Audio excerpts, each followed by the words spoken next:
All right, we're going to do some learning with JFrames and Swing. Swing is just another name for doing some graphics. As years go by, um, Java changes some of their libraries, and this one is called Swing. Sometimes they call it Swing UI. This is just an overview of the class inheritance right here on the left. So every single thing in the world of Java inherits from object. So that's always at the top. Arrows point to the parents. So we have a component that points to an object, and then container inherits from component. Then here we branch off. Here we have a window, often known as just about any window inside of or on the computer, and a frame. And then we get down to really the components we're looking for. We got JFrame down here, and we got JComponent over here. So, and then a JPanel. We're going to be focusing mostly on JPanel and JFrame, but then we're going to have some other components that we're going to be talking to as well. On the right here is supposed to be sort of a wireframe of a computer window. So here you'll see on the very outside, it didn't quite clip correctly on the left. On the outside is the JFrame, that's your outermost window. Then there's a label that's here.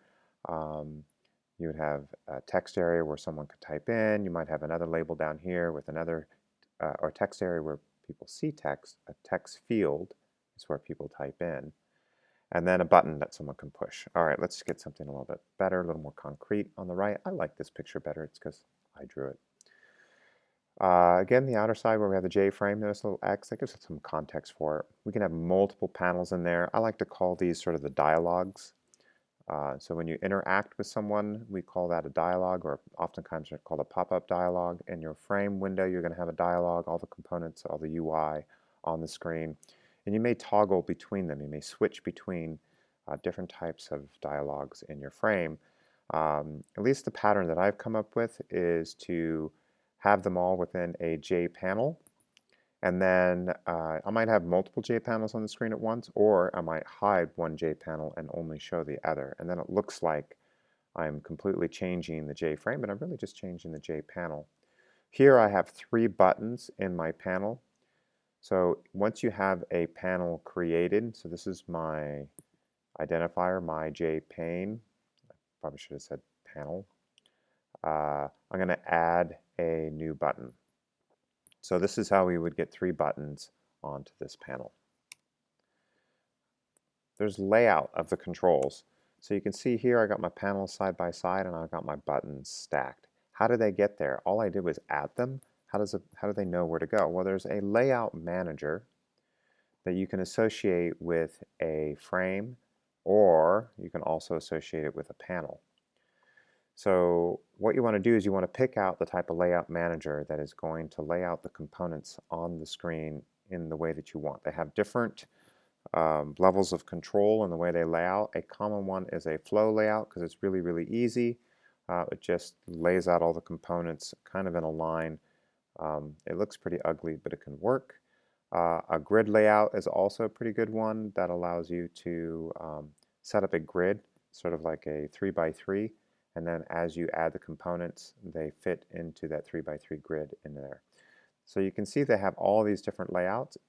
Here is a good tutorial that you can go to. I pulled this out of the tutorial. It shows all the different layout managers, not all of them, but a good bunch of them, of how you can lay them out so that it creates like a border around your panel. And then there's box layout. Oh, you can read it. Oh, all right. Oh yeah, JFrame versus JPanel. This is the last slide we're going to do for this video. So here we have our frame and panels again. The frame is basically the application. And the panels are things inside the frames. Now the thing is that, oh, that's going to be the next slide. Never mind. I'm not going to talk about threads. This is just how they lay out. So it's really convenient to hide and show these panels so that you can change up the frame however you like. And it's simple because then you can have a class that inherits from JPanel, and all your components that belong in that panel are in that one file. And you can have a separate JPanel that can be entirely complex or simple or unrelated or related. It doesn't matter, but it would be separated out, and it makes for much cleaner code. A lot of that you can find in the worksheet. All right, hope this is helpful. Just a very basic overview of JFrames and JPanel. I think your best bet here is to go back to this tutorial.